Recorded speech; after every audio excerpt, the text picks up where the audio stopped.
itu sebenarnya ada 5 peristiwa ganjil yang terjadi dan mengejutkan. Peristiwa tersebut jika dilihat dalam perspektif spiritual, sebenarnya mengandung makna-makna tertentu yang sangat berkaitan sekali dengan perjalanan pemerintahan yang berhubungan dengan pemerintah pusat dan daerah ke depannya. Dan sebenarnya itu juga sangat sesuai dengan yang sudah ada pada ramalan Jawa kuno yang tertulis dalam serat Jangka Jayabaya.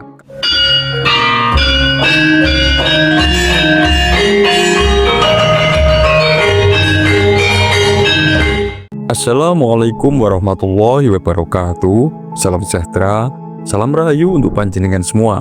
Sedulur, meskipun penyelenggaraan retreat para kepala daerah yang diselenggarakan di Akademi Militer oleh pemerintah Indonesia, tepatnya di kawasan Lembah Tidar Magelang kemarin, itu sebelumnya sempat memunculkan gejolak yang cenderung politis, yaitu adanya peristiwa di mana para kepala daerah yang dari kader partai PDIP itu sempat mendapat instruksi tertulis dari Ibu Megawati sebagai Ketua Umum PDIP agar menunda perjalanan untuk mengikuti retreat terkait kasus penahanan Sekjen PDIP, yaitu Hasto Kristianto oleh KPK. Akhirnya retreat telah berhasil dilaksanakan hingga akhir yang dijadwalkan oleh pemerintah, yaitu hingga tanggal 28 Februari 2025. Tetapi jika dicermati, di balik suksesnya penyelenggaraan retreat kepala daerah di Komplek Akademi Militer di kawasan Lembah Tidar Magelang kemarin, pada acara-acara sakral yang dihadiri oleh Pak Prabowo,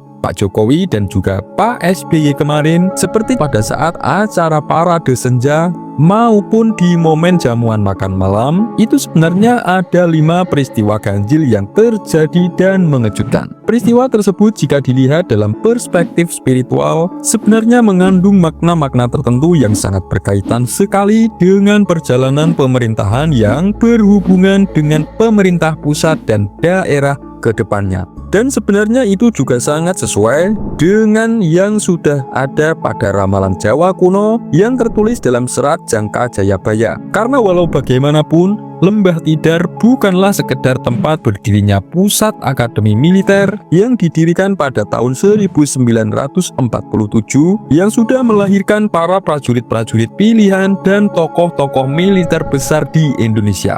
Tetapi di balik gunung maupun Lembah Tidar yang menjadi simbol kekuatan dan keteguhan prajurit Indonesia, itu juga sangat berkaitan sekali dengan pakunya tanah Jawa atau pusat spiritual Jawa yang energi spiritual maupun kekuatan gaibnya itu sangat besar dan juga tidaklah bisa dianggap sepele. Karena kawasan Tidar adalah tempat di mana para leluhur tanah Jawa, para wali-wali Allah, para tokoh-tokoh spiritual, juga para pahlawan dalam sejarah Jawa itu bertapa. Bahkan di zaman kerajaan Mataram kuno pun, Lembah Tidar itu sudah menjadi wilayah sakral secara spiritual. Itulah makanya mengapa di sana ada 3 makam keramat para leluhur Jawa yang sangat disakralkan sekali, yaitu makam Eyang Semar, Kiai Semar atau yang dijuluki Eyang Ismoyo Jati, sang pamomong tanah Jawa, lalu makamnya Syekh Subakir yang dikenal sebagai sang penumbal tanah Jawa, juga makam Kiai Sepanjang. Sebelum membahas satu persatu apa saja 5 peristiwa ganjil yang terjadi pada saat beberapa acara penting di retreat kepala daerah kemarin, dan itu sebagai pertanda apa jika dalam sudut pandang spiritual, silahkan tulis komen apapun harapan dan doa panjenengan semua untuk Indonesia. Bagi sedulur yang muslim, marilah sempatkan tulis komen sholawat agar hajat dan doa kita semua terkabul.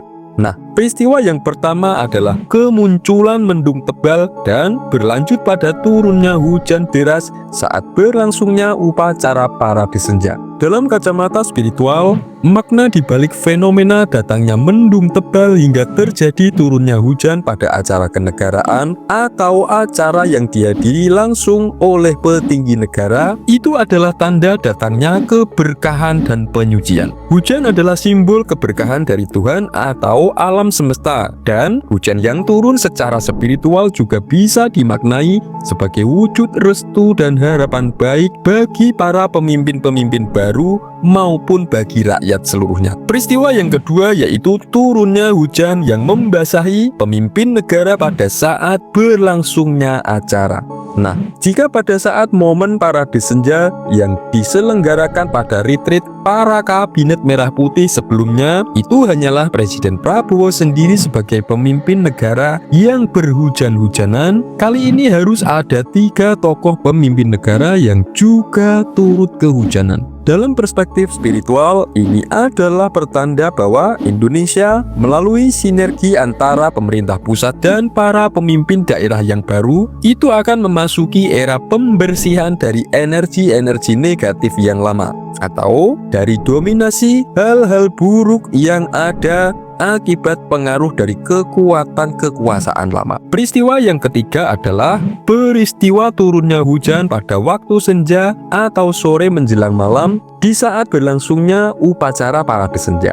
Nah, selain turunnya hujan pada saat parade senja, itu memiliki makna spiritual sendiri. Waktu turunnya hujan yang terjadi di pergantian siang menuju malam hari, itu pun secara spiritual dibaliknya juga memiliki 2 makna. Pertama adalah pertanda transisi energi atau sebuah perubahan besar. Dan yang kedua adalah komunikasi atau keterhubungan. Artinya, setelah Presiden Prabowo bisa dikatakan berhasil dalam membangun komunikasi yang baik dengan para kabinetnya untuk menjalankan program-programnya, ini juga pertanda ke depan pemerintah pusat akan berhasil membangun komunikasi yang baik dan hubungan yang baik demi mewujudkan program-program pemerintah dengan para pemimpin daerah. Meskipun memang ada sebagian kecil yang berupaya justru ingin menghambat. Peristiwa yang keempat adalah peristiwa momen jamuan makan malam bersama antara para kepala daerah dan para taruna bersama-sama dengan 3 tokoh besar pemimpin negara, yang mana setelahnya ditutup dengan pidato Presiden Prabowo yang menekankan adanya sikap kerjasama, kerukunan, dan pengabdian kepada rakyat.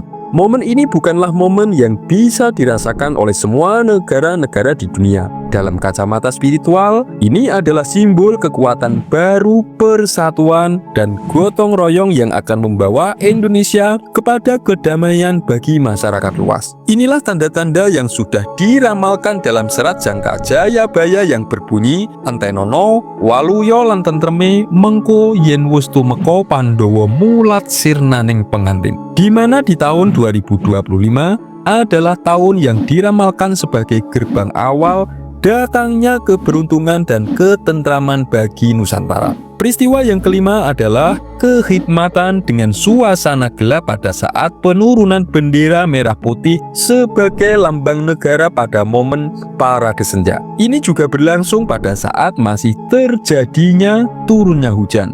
Secara sudut pandang spiritual, peristiwa ini pun juga mempunyai 2 makna. Yang pertama adalah sejak tahun 2025 ini, Indonesia akan semakin mendapatkan banyak keberkahan di balik kerjasama pemerintah baru antara pemerintahan pusat dan para pemimpin daerah dalam merealisasikan program-program pemerintah. Yang kedua adalah tanda kebangkitan rasa nasionalisme para pemimpin baru yang akan menguatkan rasa kecintaan dan kepedulian yang lebih besar terhadap tanah air.